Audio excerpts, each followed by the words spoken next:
Random thoughts. Today I'm going to talk about the greatest thieves or thief of our happiness. This is an idea that came to me from two sources. Number one, I watched a video of a comedian who made a statement just to make, or it was a joke to make people laugh. But I thought of it and it turned out to be one of the most profound things I've heard in the recent past, someone say. And the second incident is I was having a conversation with a friend of mine, and we talked about expectations and disappointments. And it's from these two, I can call them sources, that today's video come from. And they gave me an insight that I found or I find to be very, I can say, useful. Now, let's start with the joke. And the joke was the comedian. And I wish I did manage to grab the name of the comedian. Unfortunately, I didn't. It's one of those videos that you watch on TikTok and it goes and you don't get to grab some details about it. But it's a Kenyan comedian and it seems like somebody is coming up. And I really wish I did grab their details so that I can post them because that was so powerful. And the statement was that life is not that hard as we think. Life is hard because most of us are taking projects that are bigger than our pockets and bigger than our wallets. And he gave an example of you walk into a restaurant and you can clearly see that this is a restaurant that serves a certain type of food and the prices must be somewhere. And you just go ahead and sit down and you don't fit there. And he says, go into a restaurant that fits your pocket and you can pay without feeling a pinch. And he gave that as an example. But then I got thinking that applies in everything we do in life. Sometimes we struggle because we took a project that is way beyond our bank account. We bought a car that's way beyond what we should be taking. We bought a house that is way beyond what we should have taken. And of course, going to restaurants, we go to restaurants that we should not be going to because they are way beyond our budget and things like that. And by taking projects that are way above our wallet, our pocket, or our bank account, we of course deplete our resources faster than we should, and then we end up being miserable. We are in debt. And all those things that are not good.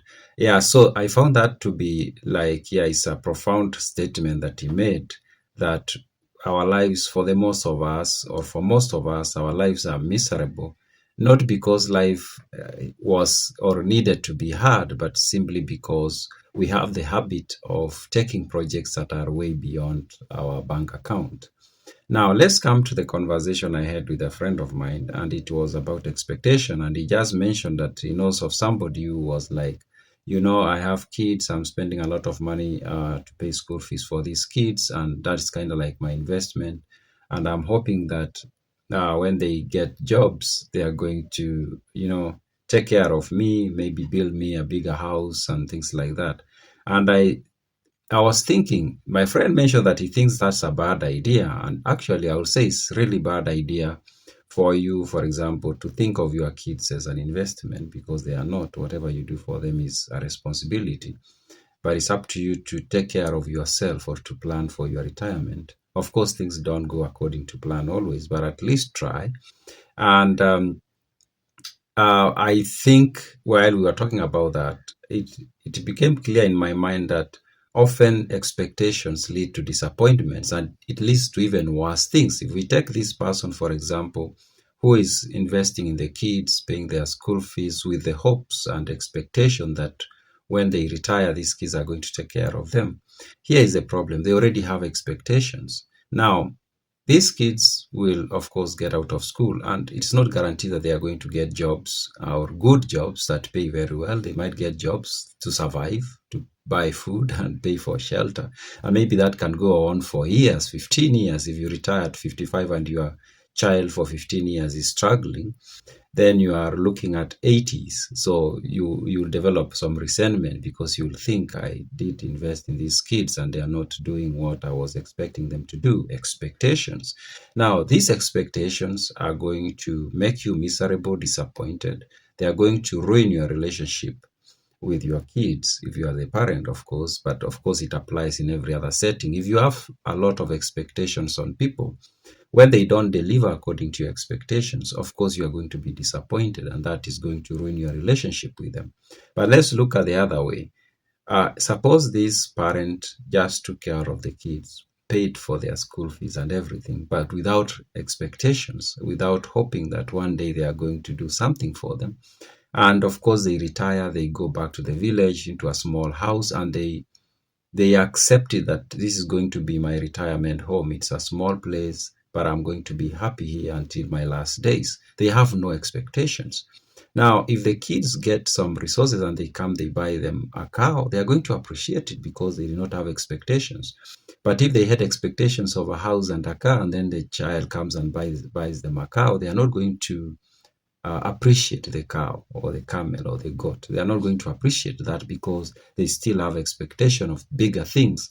But if they just went, they are comfortable, they prepared for their retirement, and what they could afford is, again, what their pocket could afford is a small house.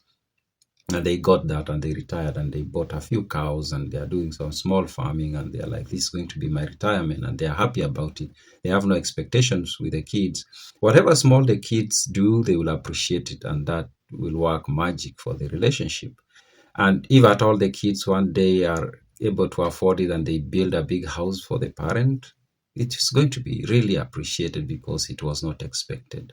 So, yeah, so going for projects that are bigger than our pockets and having huge expectations rob us of happiness. And that's something is so clear to me, that those two things do rob us of our happiness, because of course we become disappointed, and then of course, as I've said, they can also ruin relationships. And of course, expectations can also be for ourselves. If we have so much expectations of ourselves, and I know somebody is going to think, if we don't have expectations of ourselves, then we are not going to do better. I'm going to tell you how that is not actually true. If we don't have so much expectations of ourselves, we are not going to be disappointed. Whatever we achieve, we are happy with that. I remember I read a book by somebody who goes by the name, I'm forgetting his name. I'll put the name in the below, by the title, I think it's How to Lose Everything and Still Win Big. The writer is a big cartoonist in the US, I think. And the one thing I picked from that book is that we shouldn't set goals and focus so much on goals. We can set rough goals, but we shouldn't operate based on trying to achieve those goals, because we will be disappointed. Things don't go the way we want, and that doesn't even give us the map towards reaching that goal. Just thinking, oh, I need to have a business that is worth maybe 5 million in the next 5 years. That's a good goal, of course. But by just setting that goal, you don't have a path towards that. And then 5 years come by, you do not achieve, you do not reach that goal, then you are disappointed in yourself. And he proposes we go for systems and not goals. And this is what he means. If, for example, you want to be healthy, you focus on exercising every day and eating healthy every day and doing the things that will make you healthy every day. So you don't have a goal of, for example, losing weight this much. You just have a system that this is my diet, this is my routine for exercise.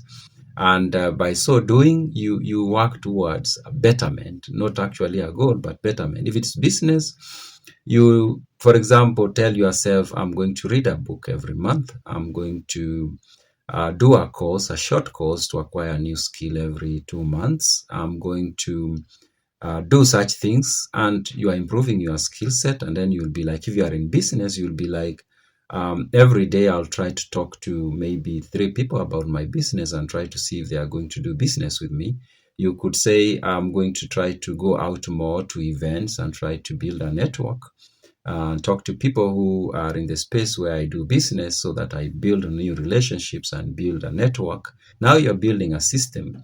And while you don't know what is the actual number you are going to be worth in 5 years, you are putting in place a system. And this system is going to take you somewhere. If you do a course every 2 months, You read a book every month about business. You go to an event every month that is related to the field where you operate your business. You talk at least to 5 people about your business every week, and you keep it. It becomes like something you have to do, discipline, and you generate leads every day. You build networks.